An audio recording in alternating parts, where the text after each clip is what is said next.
Você já se sentiu completamente perdido? Não estou falando daquela desorientação momentânea quando você erra o caminho no GPS. Estou falando daquela sensação profunda, visceral, de não saber mais para onde sua vida está indo. Aquele momento em que você olha no espelho e não reconhece mais quem você se tornou. Talvez você esteja tomando decisões que seu coração sabe que não são certas, mas sua mente racionalizou de um jeito que parece fazer sentido.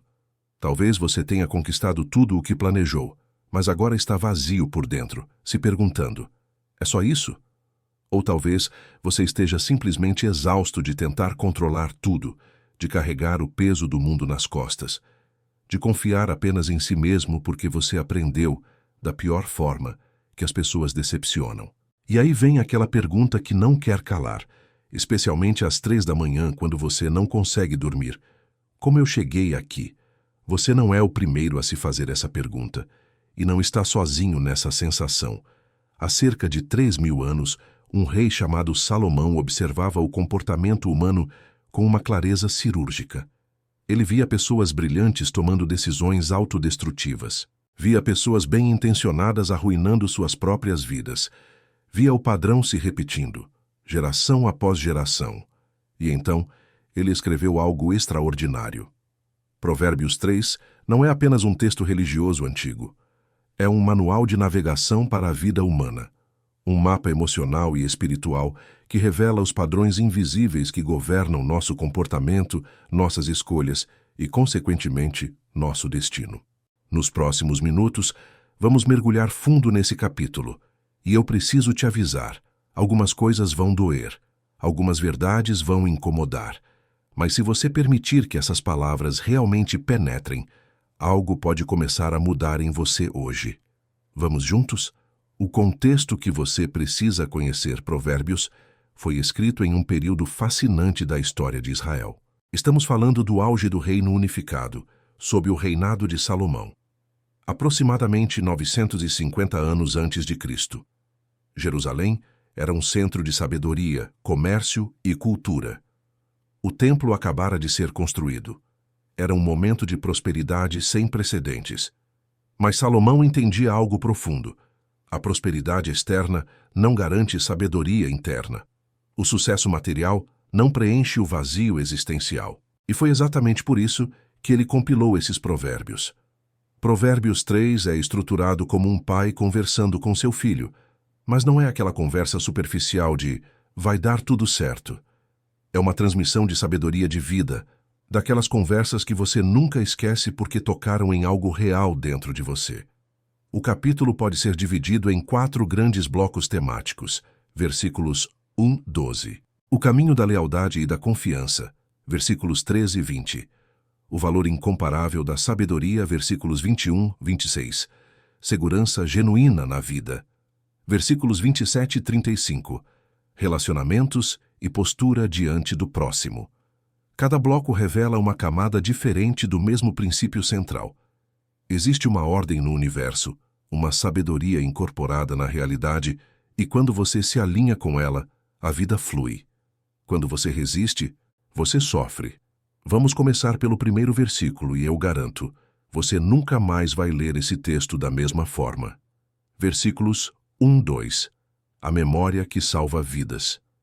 Filho meu, não te esqueças da minha lei, e o teu coração guarde os meus mandamentos, porque eles aumentarão os teus dias e te acrescentarão anos de vida e paz. Preste atenção na primeira palavra, filho meu. Isso não é uma ordem autoritária, é um chamado de intimidade. É a voz de alguém que genuinamente se importa com você, que conhece os perigos do caminho e quer te preparar. Não te esqueças da minha lei. No hebraico original, a palavra para esquecer, shakash, não significa apenas uma falha de memória. Significa negligenciar, abandonar, deixar de lado intencionalmente. É aquele momento em que você sabe o que é certo, mas escolhe ignorar porque é inconveniente. Todos nós fazemos isso. Você sabe que deveria ter aquela conversa difícil, mas fica adiando. Você sabe que determinado hábito está te destruindo, mas continua justificando. Você conhece a verdade. mas prefere a ilusão confortável. E aí vem a segunda parte: e o teu coração guarde os meus mandamentos. Não é sobre memorização mecânica. A palavra guardar, natsar em hebraico, significa proteger como um tesouro, vigiar cuidadosamente, preservar com zelo. É o tipo de atenção que você dá àquilo que realmente importa para você. Pense nisso. O que seu coração está guardando neste momento? Qual é o tesouro que você protege com zelo? Porque aquilo que você guarda no coração inevitavelmente molda quem você se torna. E então vem a promessa: eles aumentarão os teus dias e te acrescentarão anos de vida e paz. Isso não é magia, é causa e efeito. Quando você vive alinhado com princípios sólidos, quando suas escolhas são guiadas por sabedoria e não por impulsos autodestrutivos, você literalmente vive melhor e mais tempo. A ciência moderna comprova isso todos os dias. Pessoas com propósito vivem mais. Pessoas com valores claros têm menos estresse. Pessoas que cultivam paz interior têm melhor saúde. Mas aqui está o insight mais profundo. A maioria de nós está tentando adicionar anos à nossa vida sem adicionar vida aos nossos anos. Queremos longevidade sem qualidade. Queremos paz sem mudança. Queremos resultados diferentes fazendo exatamente as mesmas coisas. Não funciona assim. Versículos 3-4. A tatuagem invisível. Não te desamparem a benignidade e a fidelidade. Ata-as ao teu pescoço, escreve-as na tábua do teu coração, e acharás graça e bom entendimento aos olhos de Deus e dos homens. Aqui está uma das imagens mais poderosas de todo o livro de Provérbios. Ata-as ao teu pescoço, escreve-as na tábua do teu coração. Isso é profundo.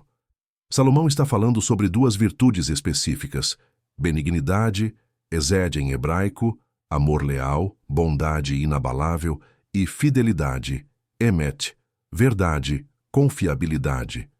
Por que essas duas? Porque são exatamente as características que a natureza humana tende a abandonar quando está sob pressão. Quando você está com raiva, a benignidade desaparece. Quando é conveniente mentir, a fidelidade evapora. Quando seus interesses estão em jogo, a lealdade vira negociável. E Salomão está dizendo: não deixe isso acontecer. Torne essas virtudes parte tão intrínseca de quem você é que seria impossível você ser você sem elas. Ata-as ao teu pescoço, algo visível que você carrega sempre. Escreve-as na tábua do teu coração, algo interno, gravado na sua identidade mais profunda. Isso é o que os psicólogos chamam de internalização de valores. Não é sobre seguir regras externas porque alguém está olhando. É sobre transformar esses princípios na arquitetura da sua personalidade. Carl Jung dizia que você não se torna iluminado imaginando figuras de luz, mas tornando a escuridão consciente. O que Salomão está propondo aqui é a integração consciente de virtudes que resistem à escuridão dos nossos piores impulsos. E qual é o resultado? Acharás graça e bom entendimento aos olhos de Deus e dos homens. Isso é fascinante. Quando você é genuinamente benigno e fiel, não por performance, mas por identidade, as pessoas sentem. Existe uma qualidade na sua presença que inspira confiança. Você não precisa se promover. Você não precisa manipular. Sua reputação se constrói organicamente porque seu caráter é sólido, mas tem mais. Aos olhos de Deus e dos homens. Sua integridade não pode depender de plateia. Não pode ser algo que você liga quando está sendo observado e desliga quando está sozinho. Quantas versões de você existem? A versão pública, a versão privada, a versão nas redes sociais, a versão quando ninguém está olhando. A sabedoria integrada elimina essa fragmentação exaustiva. Você se torna a mesma pessoa em todos os contextos, porque benignidade e fidelidade não são estratégias, são sua natureza. Versículos 5-6. O paradoxo do controle. Confia no Senhor de todo o teu coração e não te estribes no teu próprio entendimento.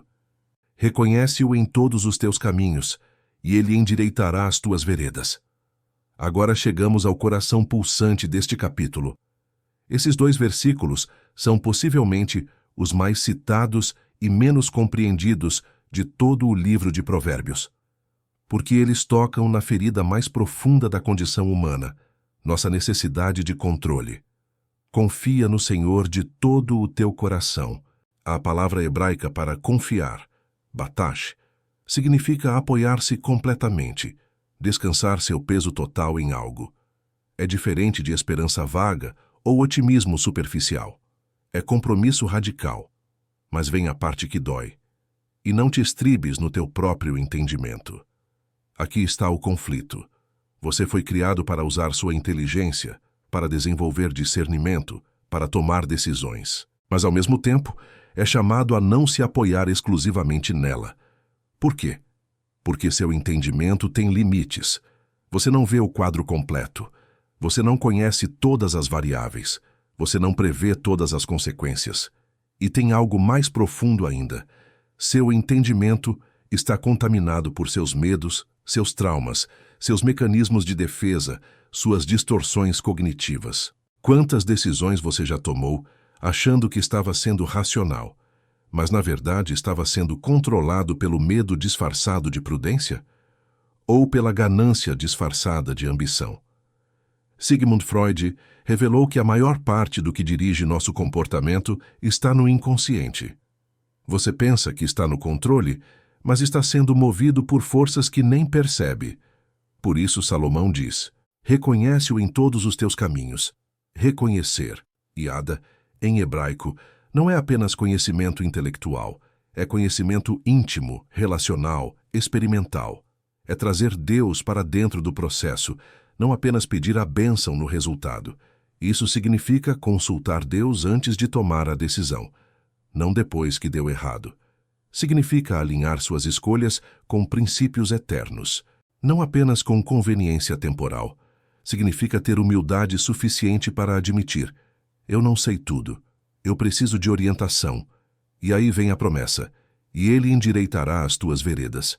A palavra para endireitar e achar significa tornar reto, aplanar, remover obstáculos. Não significa que não haverá dificuldades. Significa que você estará no caminho certo, mesmo quando o caminho for difícil. Aqui está a verdade libertadora. Você não precisa ter tudo resolvido. Você não precisa controlar todos os resultados. Você precisa confiar no processo, dar seus passos com fidelidade e deixar Deus cuidar do que você não pode controlar. Isso não é passividade, é sabedoria. Eu quero te fazer uma pergunta, e peço que você responda com honestidade apenas para você mesmo. Em que área da sua vida você está tentando ser Deus? Onde você está se recusando a soltar o controle, mesmo sabendo que isso está te destruindo por dentro? Se esse conteúdo está tocando em algo real dentro de você, se está fazendo você pensar de forma diferente, eu te convido a se inscrever no canal. Porque toda semana trazemos estudos assim, que vão além do superficial, que entram nas questões que realmente importam. Ative o sininho para não perder os próximos. E agora, vamos continuar. Versículos 7 e 8. A doença da autopiedade e seu antídoto. Não sejas sábio aos teus próprios olhos. Teme ao Senhor e aparta-te do mal. Isso será saúde para o teu corpo e refrigério para os teus ossos. Não sejas sábio aos teus próprios olhos. Essa frase deveria ser tatuada na mente de cada um de nós. Sabe qual é um dos maiores bloqueios para o crescimento genuíno? Não é a ignorância. É a ilusão de que você já sabe o suficiente. É achar que você já chegou lá, que já entendeu o jogo, que já tem as respostas. Quando você se torna sábio aos seus próprios olhos, você para de aprender. Para de crescer. Para de questionar suas próprias certezas. E lentamente, sem perceber, você se torna uma versão cada vez mais rígida e limitada de si mesmo. Isso é diferente de autoconfiança saudável. Autoconfiança te dá coragem para agir. Ser sábio aos seus próprios olhos te torna cego para suas próprias limitações. E veja o que Salomão coloca como alternativa. Teme ao Senhor e aparta-te do mal. Temer ao Senhor não é ter medo patológico, é ter reverência profunda. É reconhecer que existe uma ordem, uma sabedoria, uma realidade maior do que seus próprios pensamentos e opiniões. é humildade intelectual e espiritual. E apartar-se do mal não é apenas evitar crimes óbvios, é se afastar de tudo que destrói, pensamentos destrutivos, padrões tóxicos, escolhas que você sabe que vão te prejudicar a longo prazo, mesmo que tragam prazer a curto prazo. E aí vem algo extraordinário. Isso será saúde para o teu corpo e refrigério para os teus ossos. Salomão está conectando sua postura espiritual e moral com sua saúde física, 3.000 anos antes da medicina psicossomática. Não é coincidência que o orgulho crônico, a arrogância, a recusa em admitir erros, a teimosia em não mudar mesmo quando está óbvio que você precisa. Tudo isso gera estresse profundo no corpo, tensão muscular, problemas digestivos, insônia, sistema imunológico comprometido. Por outro lado, humildade genuína, reverência, a capacidade de se afastar de padrões destrutivos. Isso traz leveza, refrigério, saúde. Seus ossos, na linguagem poética hebraica, representam sua estrutura mais profunda, seu ser mais íntimo. Quando Salomão fala de refrigério para os ossos, está falando de alívio no nível mais fundamental da sua existência. Versículos 9, 10. Onde você coloca suas primícias? Honra ao Senhor com os teus bens e com as primícias de toda a tua renda, e se encherão os teus celeiros abundantemente, e transbordarão de vinho os teus lagares. Agora chegamos em um dos princípios mais práticos e ao mesmo tempo mais confrontadores do capítulo. Honra ao Senhor com os teus bens e com as primícias de toda a tua renda. Primícias, a primeira parte, não o que sobra, não os restos, o primeiro e o melhor. Isso revela algo profundo sobre prioridades, porque aquilo que você coloca em primeiro lugar nas suas finanças revela o que você realmente valoriza no seu coração. E não se engane, isso não é sobre religião, é sobre a ordem das coisas na sua vida. Você pode dizer que Deus é prioridade, você pode dizer que família é prioridade, você pode dizer que saúde é prioridade, mas mostre sua agenda, mostre seu extrato bancário. Isso revela suas verdadeiras prioridades. Dar as primícias não é sobre Deus precisar do seu dinheiro, é sobre você precisar dessa disciplina para não se tornar escravo da acumulação. É sobre quebrar o poder que o dinheiro tem sobre você, porque o dinheiro tem um poder sutil e perigoso. Ele promete segurança, promete controle, promete felicidade, e quanto mais você tem, mais ele sussurra. Se você tivesse só um pouco mais, aí sim você estaria seguro. É mentira, mas é uma mentira sedutora. E então vem a promessa: e se encherão os teus celeiros abundantemente, e transbordarão de vinho os teus lagares. Agora, cuidado aqui.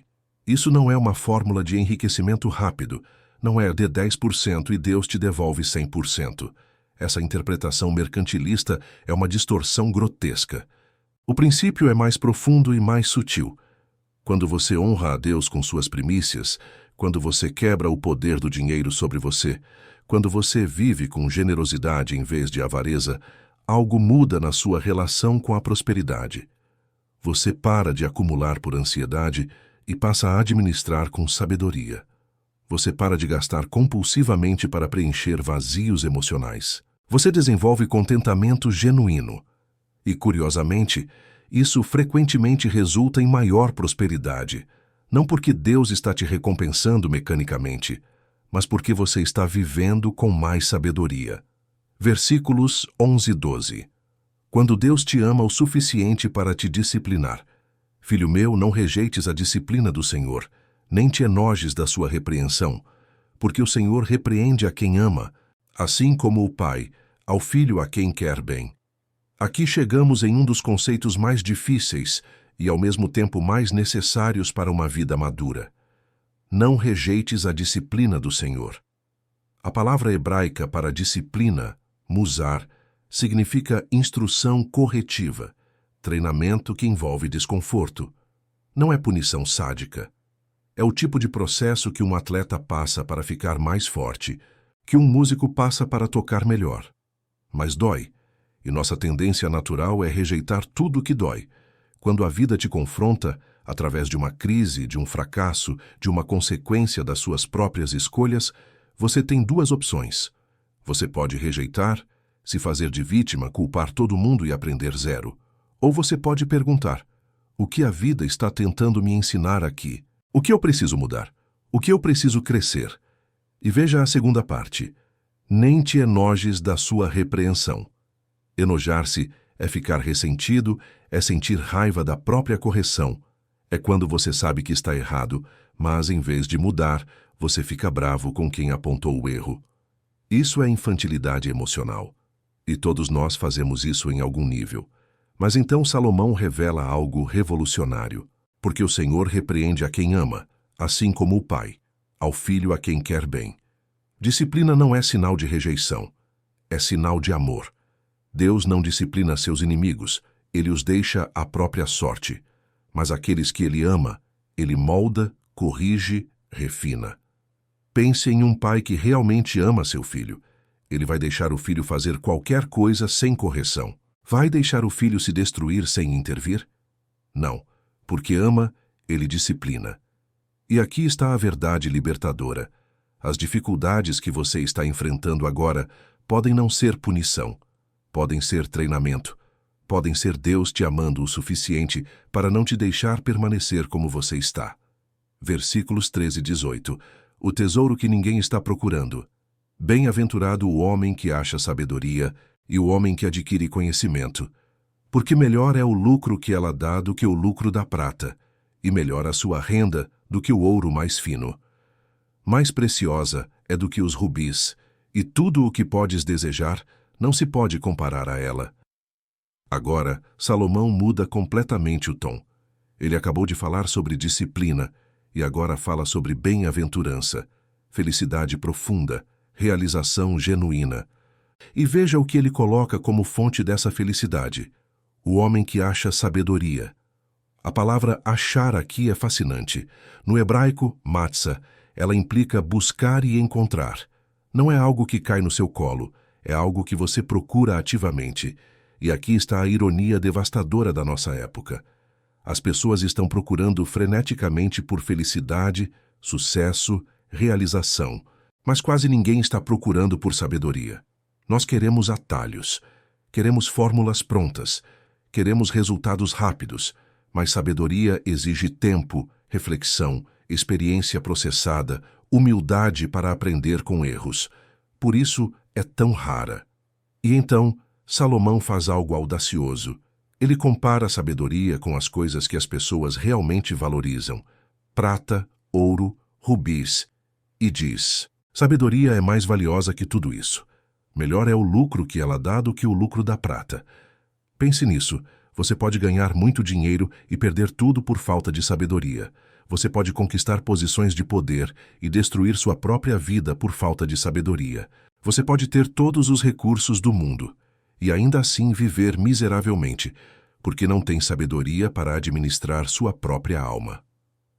Mas se você tem sabedoria, mesmo com recursos limitados, você vive bem.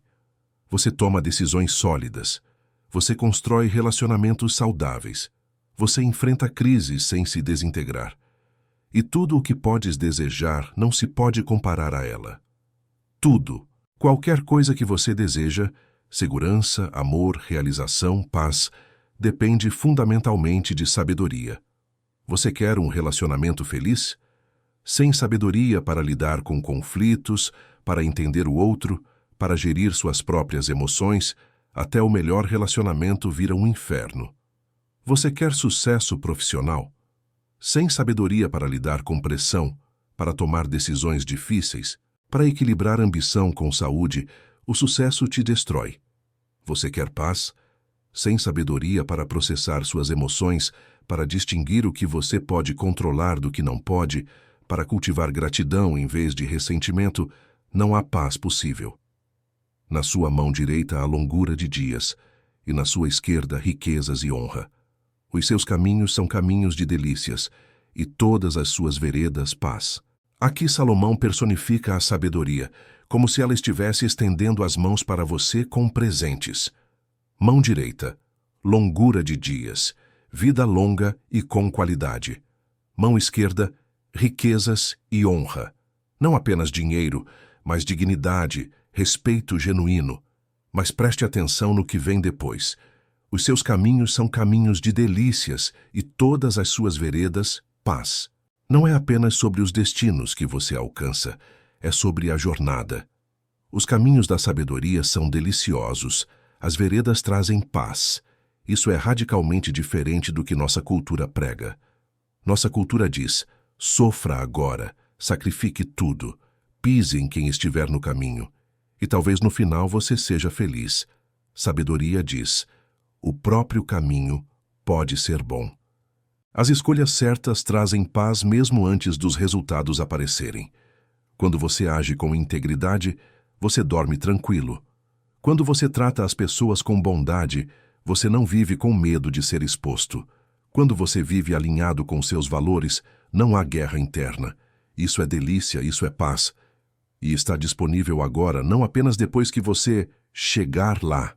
É árvore de vida para os que a alcançam, e felizes são todos os que a retêm.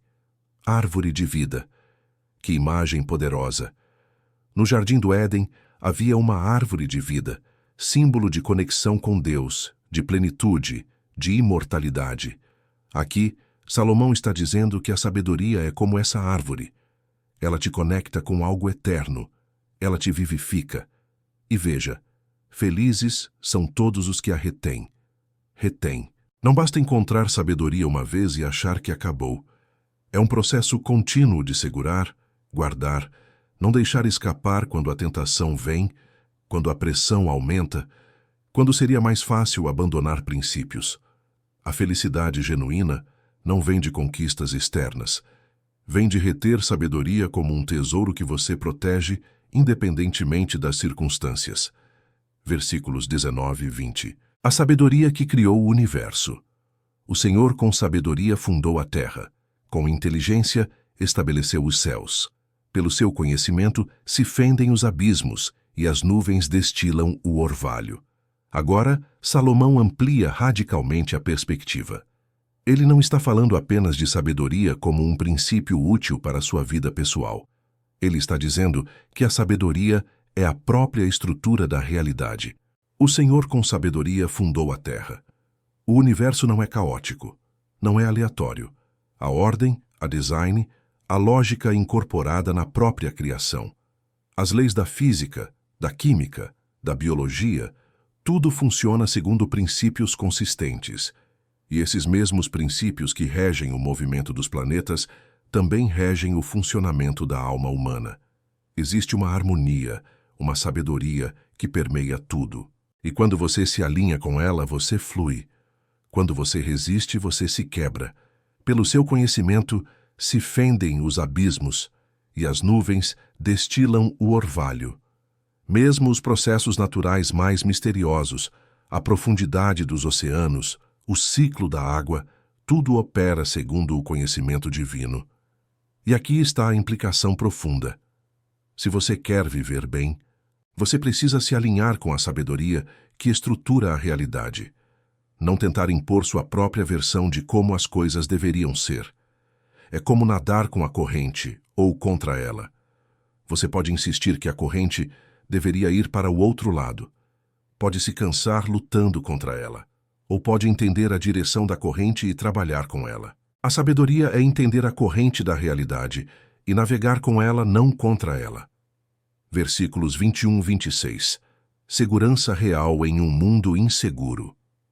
Filho meu, não se apartem estas coisas dos teus olhos, guarda a verdadeira sabedoria e o bom siso, porque serão vida para a tua alma e graça para o teu pescoço. Salomão volta a falar diretamente. Filho meu, é urgente, é pessoal. É como se ele dissesse: olha, eu preciso que você entenda isso.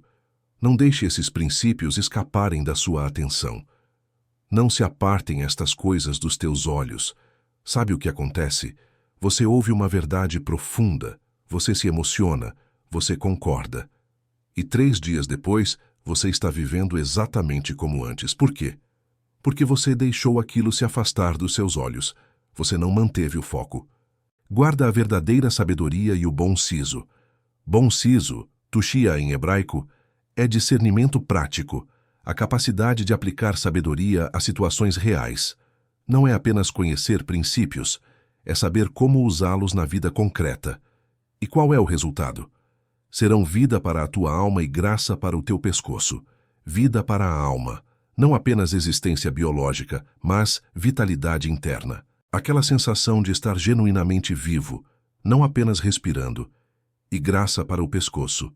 Na cultura hebraica, colares eram símbolos de honra e dignidade.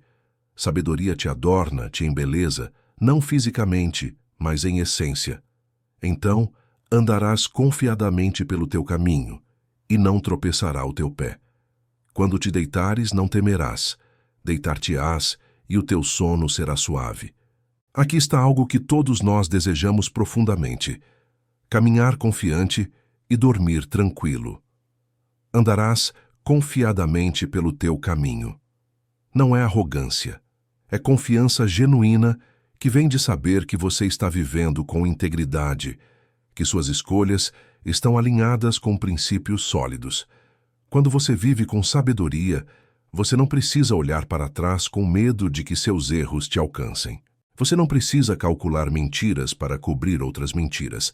Você não precisa performar uma versão falsa de si mesmo. Você simplesmente caminha, confiante, porque sua consciência está limpa e sua direção está clara, e não tropeçará o teu pé.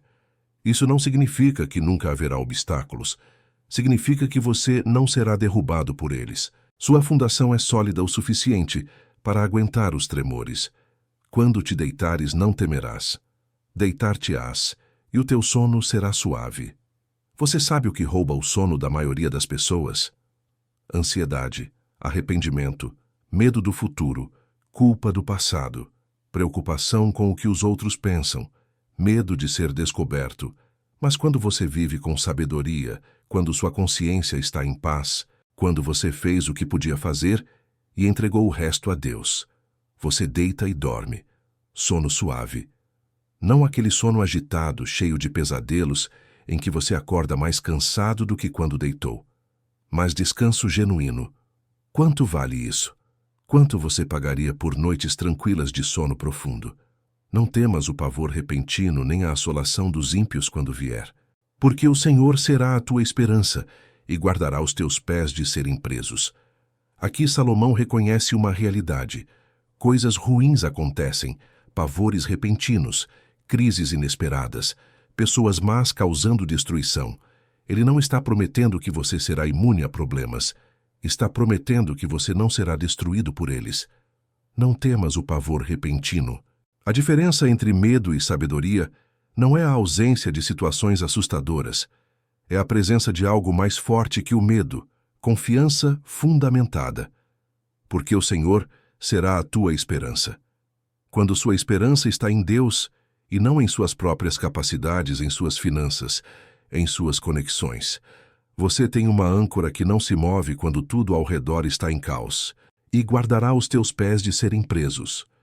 Você não será capturado pelas circunstâncias, não será paralisado pelo medo, não será aprisionado por suas próprias reações emocionais destrutivas, liberdade, mesmo no meio da tempestade. Eu sei que este estudo está sendo longo, mas é impossível fazer justiça a Provérbios 3 de forma superficial. Se você está chegando até aqui, é porque algo está ressoando dentro de você. E eu quero te convidar a fazer parte dessa comunidade que busca profundidade, que não se contenta com respostas rasas. Se inscreva no canal, compartilhe com alguém que você sabe que precisa ouvir isso. Vamos continuar. Versículos 27 e 35. Como viver com as pessoas ao seu redor. Agora, Salomão muda o foco. Ele falou sobre sua relação com Deus, sua relação com a sabedoria, sua segurança interna. Agora ele fala sobre suas relações com outras pessoas. E isso não é acidental, porque você pode ter todas as verdades espirituais do mundo, mas se você não sabe como tratar as pessoas, você vai destruir sua própria vida. Não retenhas dos seus donos o bem que estiver no teu poder fazer. Não digas ao teu próximo, vai e volta amanhã, e então tu darei, tendo-o tu agora contigo. Primeiro princípio: generosidade imediata. Não retenhas o bem que estiver no teu poder fazer. Isso é direto. Se você pode ajudar, ajude. Se você pode fazer a diferença na vida de alguém e está ao seu alcance, não procure desculpas para não fazer. A maioria de nós não é má. Nós simplesmente postergamos a bondade. Ah, depois eu ajudo. Ah, na semana que vem. Ah, quando eu tiver mais tempo. Mas depois, muitas vezes, nunca chega. E enquanto isso, alguém que você poderia ter ajudado continuou sofrendo. Não digas ao teu próximo: vai e volta amanhã, tendo-o tu agora contigo. Isso é sobre disponibilidade genuína. Não é sobre você se esvaziar completamente para os outros. É sobre não usar desculpas para reter aquilo que você poderia dar agora. Quando você adia a generosidade, você endurece seu próprio coração. Cada vez que você ignora uma oportunidade de fazer o bem, fica um pouco mais fácil ignorar a próxima. E lentamente, sem perceber, você se torna alguém que vive apenas para si. Não maquines o mal contra o teu próximo, pois habita contigo confiadamente. Aqui está algo sutil e devastador. Alguém confia em você. Alguém te deu acesso. Alguém se tornou vulnerável na sua presença. E Salomão diz: não use essa confiança contra a pessoa. Isso parece óbvio, mas pense em quantas traições acontecem exatamente assim. O parceiro que conhece suas inseguranças e as usa contra você numa briga. O colega que tinha acesso a informações e as usa para te sabotar. O amigo que conhecia seus segredos e os espalhou. Quando alguém confia em você, isso não é uma arma, é uma responsabilidade sagrada. E veja a palavra maquinar. Não é apenas causar mal impulsivamente, é planejar, calcular, deliberadamente usar informação privilegiada para prejudicar. Isso é uma das formas mais baixas de maldade, porque viola algo fundamental: a confiança que torna relacionamentos possíveis. Não contendas com alguém sem motivo, se não te fez nenhum mal. Simples e profundo, não crie conflitos desnecessários. Tem gente que vive procurando briga, que transforma qualquer coisa em motivo para discussão, que se ofende com tudo, que precisa sempre estar certo e provar que o outro está errado. Sabe o que isso é? Imaturidade emocional. E mais profundamente, é falta de paz interior. Quando você está em paz consigo mesmo, você não precisa brigar por tudo. Você pode deixar coisas passarem. Você pode escolher suas batalhas. Você pode distinguir entre o que realmente importa e o que é só seu ego pedindo validação. Se não te fez nenhum mal, isso não significa ser capacho. Se alguém realmente te prejudicou, lidar com isso é necessário. Mas criar conflito onde não existe necessidade, isso é destrutivo para você e para todos ao redor. Não tenhas inveja do homem violento, nem escolhas nenhum de seus caminhos, porque o perverso é abominação para o Senhor, mas com os retos está o seu segredo. Aqui Salomão toca em algo que todos nós já sentimos: a inveja de quem parece prosperar fazendo o errado. Não tenhas inveja do homem violento.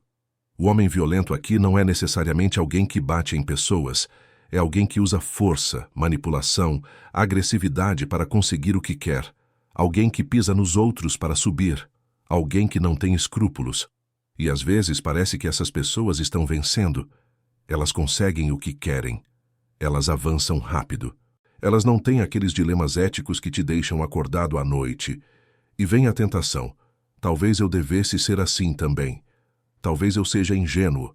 Talvez bondade seja fraqueza. E Salomão diz: não caia nessa armadilha. Nem escolhas nenhum de seus caminhos, porque o que parece sucesso é temporário. O que parece força é oco. E no final, o perverso é abominação para o Senhor. Mas com os retos está o seu segredo. Aqui está algo extraordinário. Com os retos está o seu segredo. Deus compartilha intimidade com aqueles que vivem com integridade. Não com os espertos, não com os agressivos, não com os manipuladores, com os retos. E essa intimidade, esse segredo que Deus compartilha, vale infinitamente mais do que qualquer vantagem temporária que a falta de escrúpulos pode trazer. A maldição do Senhor habita na casa do ímpio, mas a morada dos justos ele abençoa. Certamente dos escarnecedores ele escarnece, mas aos mansos dá graça. Os sábios herdarão honra, mas os loucos tomam sobre si a confusão. Aqui Salomão fecha com contrastes poderosos. Casa do ímpio versus morada dos justos. Escarnecedores versus mansos. Sábios versus loucos. E em cada contraste há uma escolha. Você está construindo qual dessas realidades? A maldição do Senhor habita na casa do ímpio. Isso não significa que coisas ruins nunca acontecem com pessoas boas. Significa que há algo fundamentalmente errado, algo que corrói por dentro, na vida construída sobre impiedade. Você pode ter tudo por fora e estar sob maldição por dentro. Ansiedade crônica, relacionamentos vazios, sucesso sem significado, conquistas que não satisfazem.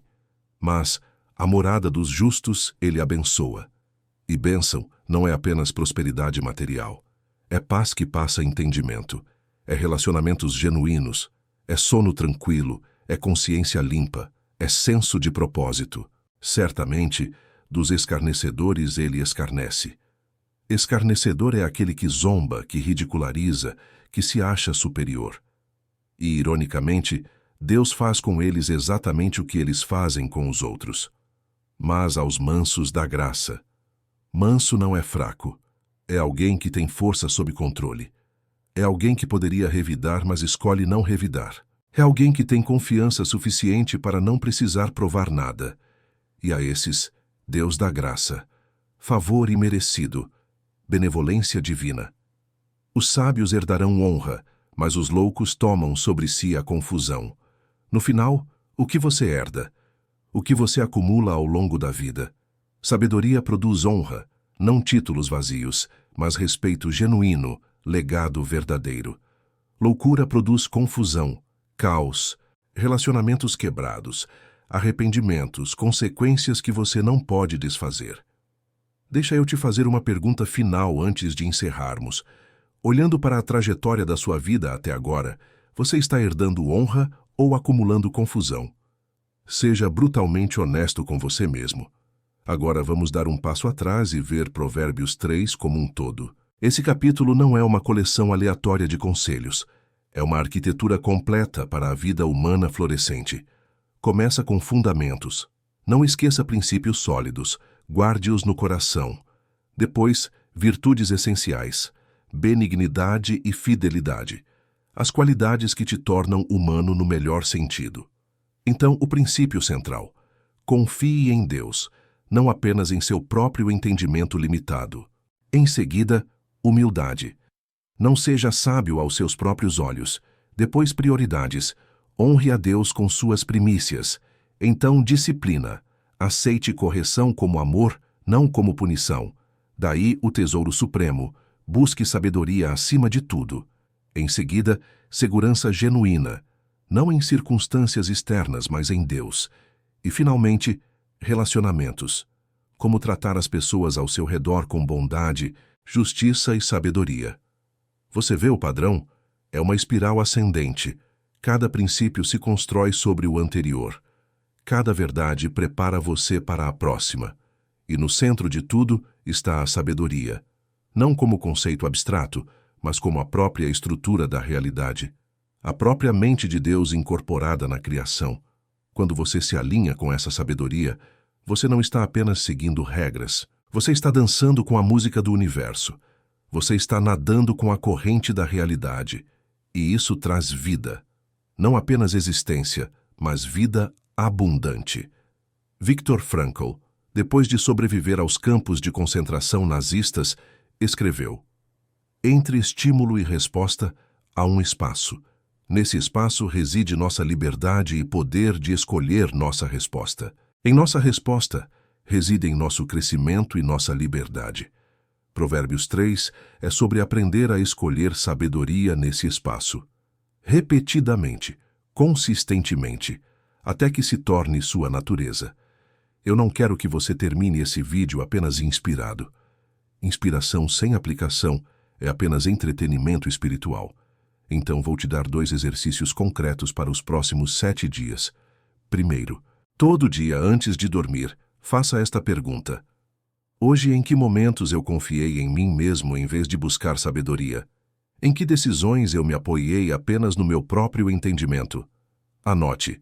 Não para se punir, mas para se tornar consciente dos padrões. Você vai começar a notar quando está operando no piloto automático versus quando está genuinamente buscando sabedoria. Segundo, durante esta semana, toda vez que você tiver a oportunidade de fazer algo bom por alguém e estiver ao seu alcance, faça imediatamente. Não postergue, não racionalize, não procure desculpas. Pode ser pequeno, uma palavra de encorajamento, ajudar com uma tarefa, dar atenção genuína a alguém que precisa ser ouvido. Não precisa ser heróico, precisa ser intencional. E observe o que isso faz em você. Como isso muda seu coração ao longo da semana. Esses 2 exercícios vão começar a criar novos caminhos neurais, novos hábitos, uma nova forma de estar no mundo. Nós cobrimos muito terreno hoje. Provérbios 3 não é um texto para ser consumido rapidamente. É um texto para ser mastigado, digerido, vivido. E eu quero que você saiba, se você chegou até aqui, se você investiu esse tempo para realmente pensar sobre essas verdades, isso já diz algo sobre você. Diz que você não quer viver no piloto automático. Diz que você está buscando algo mais profundo. Continue buscando. A sabedoria não se entrega facilmente, mas ela se entrega a quem persiste. Na próxima semana, vamos mergulhar em Provérbios 4 e as coisas vão ficar ainda mais práticas, ainda mais desafiadoras.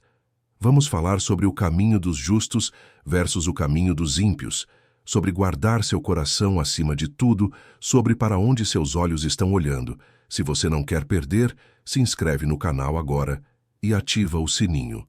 Deixa um comentário me dizendo qual versículo de Provérbios 3 mais impactou você. Quero saber o que ressoou na sua alma. E lembre-se, sabedoria não é sobre saber mais, é sobre viver melhor. Que nesta semana você escolha a sabedoria, não apenas uma vez, mas repetidamente, até que se torne quem você é. Um abraço e até o próximo estudo.